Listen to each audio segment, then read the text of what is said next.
আজকে আমি আপনাদের দেখাতে চলেছি আমাদের গ্রামের যে ছোট্ট বাজারটি রয়েছে।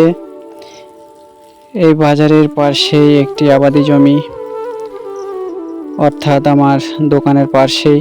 আপনারা জানেন আমি একটি ছোট্ট দোকান করি, আর এই দোকানের পাশেই এই ধানের ক্ষেত।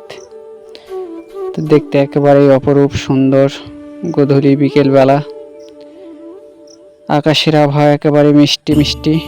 তাই ভাবলাম কি যে একটি ছোট্ট করে ভিডিওর মাধ্যমে তুলে ধরি এবং আমার সকল ফেসবুক ফ্রেন্ডদের কাছে ভিডিওটি পৌঁছে দিই। তাই শুরু করলাম ভিডিও করার কাজ। আসলেই হালকা হালকা বাতাস বইছে, এতটাই যে সুন্দর লাগছে মানে বলে বোঝাতে পারবো না। আর আমি একেবারে দাঁড়িয়ে রয়েছি রাস্তায়, পাকা রাস্তায় দাঁড়িয়ে রয়েছি। পিছন দিক দিয়ে গাড়ি যাওয়া আসা করছে, অনেক খুব ভালো লাগছে। মানুষজন দেখতে পাচ্ছি, ধীরে ধীরে আপনাদেরকে সেই রাস্তাটি আমি দেখাবো।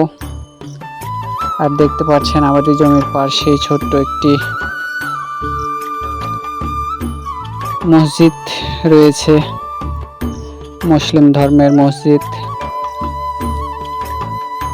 এবং যে রাস্তাটির কথা বলছিলাম সেই রাস্তাটি হচ্ছে এই রাস্তাটি। অনেক গাড়ি চলাফেরা করছে, দেখতে খুব ভালো লাগছে। এবং বারবার যেহেতু বলছি কি যে একেবারে বিকেলবেলার যে বাতাস শরীরে এসে স্পর্শ করছে, মানে এতটাই যে সুমধুর বলে বোঝাতে পারবো না। তো চেষ্টা করলাম আজকের এই ভিডিওটি আপনাদের সামনে তুলে ধরতে, খুব ভালো লাগছে। সামনে আমার ভাতিজা দাঁড়িয়ে রয়েছে একটু ভাব নিয়ে, ভাবের মাধ্যমে দেখতে খুব ভালো লাগছে। তো এরকম আসলে গ্রামের পরিবেশ, যারা আমরা গ্রামে থাকি তারাই একমাত্র উপভোগ করি। এটা খুব গর্ব করে বলতে হয়, খুব ভালো লাগছে।